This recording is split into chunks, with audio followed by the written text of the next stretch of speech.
Live from downtown Detroit, Local 4 News at noon starts now.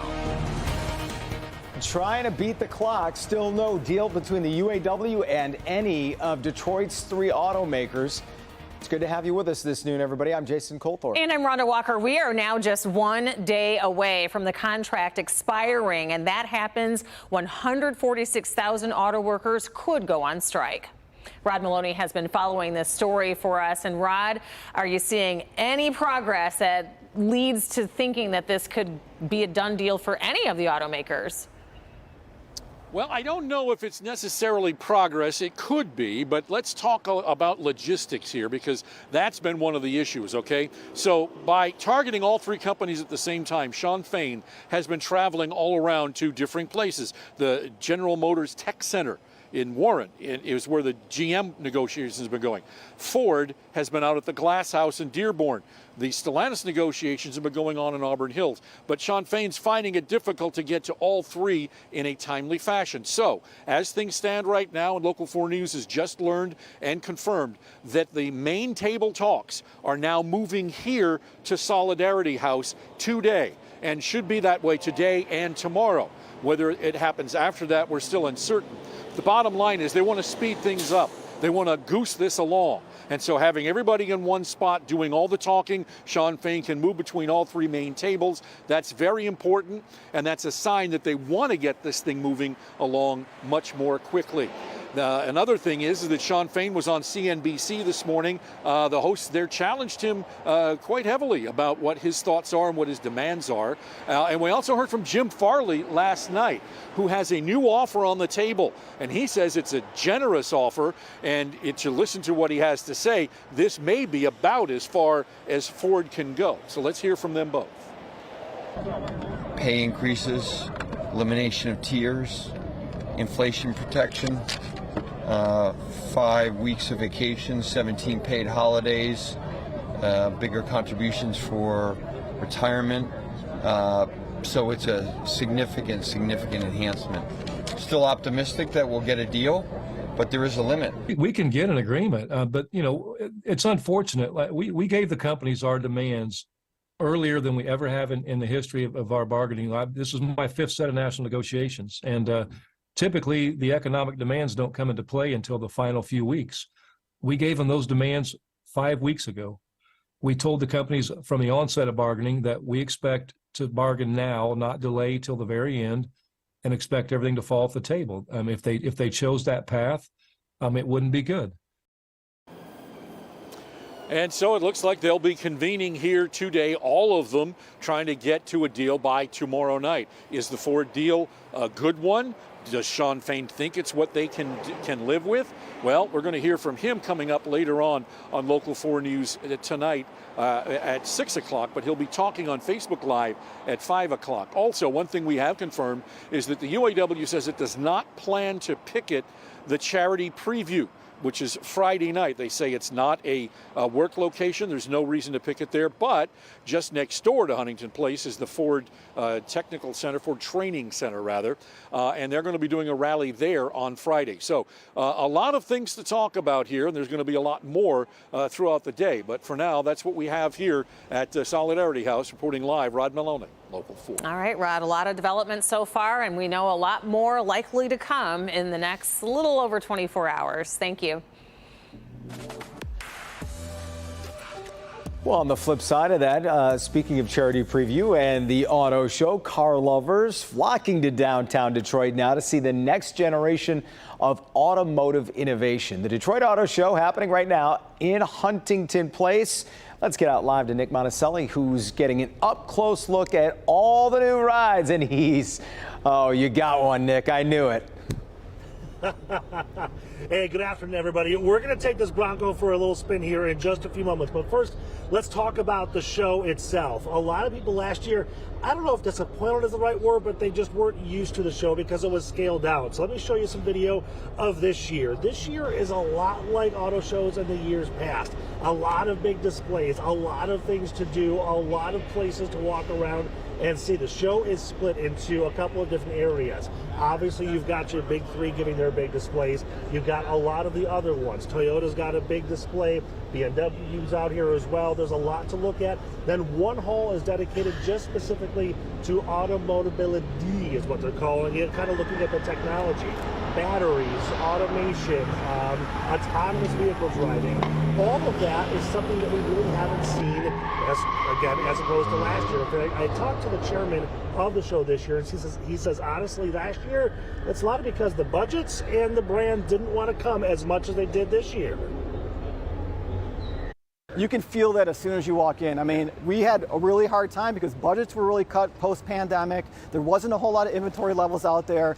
And we realized last year, we learned that the cars are the stars of this thing, right? We have the platform, the showcase, the backdrop of the city of Detroit, but the cars are the stars, and we have them here this year. The cars are the stars. You're looking at video right now of Raptors and Broncos going over Adventure Mountain. That's what the ground view is like when you can see going over some of that hilly terrain and then going up that mountain.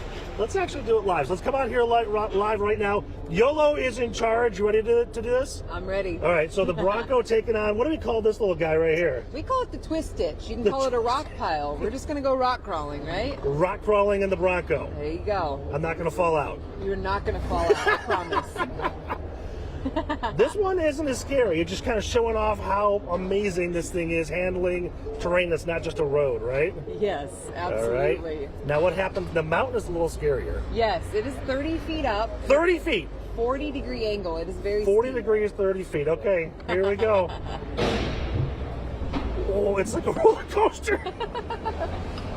Can I touch the ceiling of Huntington Place up here? I think you just about can. Maybe I shouldn't.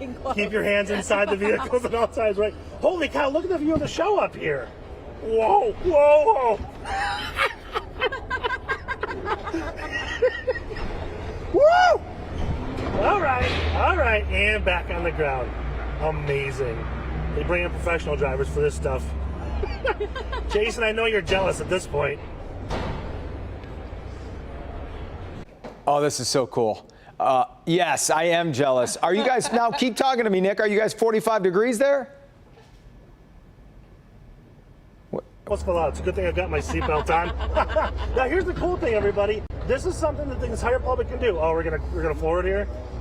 Woo! This is gonna be open to the public. YOLO's gonna be driving around to everybody when the show opens to the public. This is a really, really cool thing to do. Now we're at the end of the track. I want to go again, but there's a whole line. All right, I guess we'll get out. All right, Jason, you're in the seat next, all right, bud? Absolutely. You tell him, save me a spot. I'm on my way right now. Good stuff. Nick, we appreciate it. Such a fun experience and so much more to look forward to when it opens to the public on Saturday. Remember, the charity preview is on Friday night. We have special coverage planned for you, in addition to Jennifer Hudson performing there on the auto show floor at Huntington Place. Our special program begins at 7 p.m. You can watch it here on Local 4 and streaming on Local 4 Plus. Hope you tune in. Meeting our viewers, hearing their concerns in person, well, that's what Help Me Hank consumer investigator Hank Winchester loves to do, and he travels all over the metro doing just that. He's met so many amazing people and also helped a lot of people as well. It's a great spot today for lunch. He's at Poached in Shelby Township. Good afternoon. I was going to say morning because I'm thinking poached eggs, but put that sandwich down.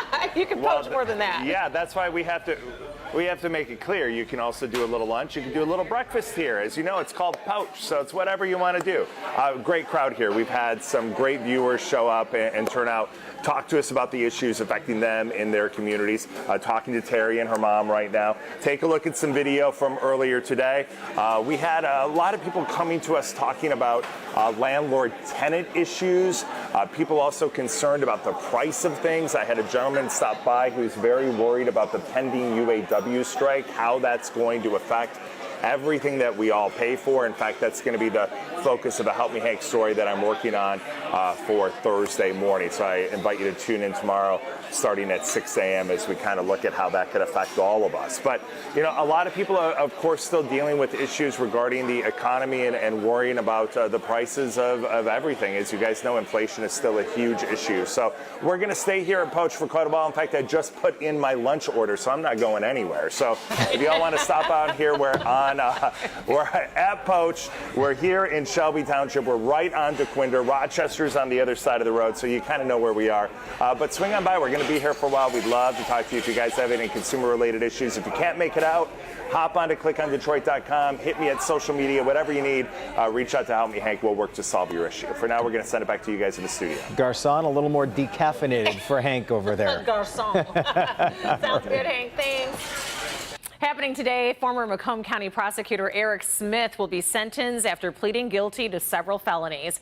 These include official misconduct in office and tampering with evidence. Smith admitted to embezzling over $600,000 from while serving as a Macomb County prosecutor and using that money to throw parties, buy gifts, and install a personal home security system. He is expected to be sentenced to a year in prison. Closing arguments got underway this morning in the trial of 3 men accused in taking part in the 2020 plot to kidnap Governor Gretchen Whitmer. The trial for defendants Eric Molitor and the brothers William and Michael Null has been happening now for weeks. During it, William Null and Molitor both testified in their own defenses. It's unclear if jury deliberations will directly follow closing arguments, but we obviously have been watching this. We'll keep you posted. Still ahead, a popular social media platform dipping its toes into the e-commerce industry. How the new TikTok shop will help creators expand their brand.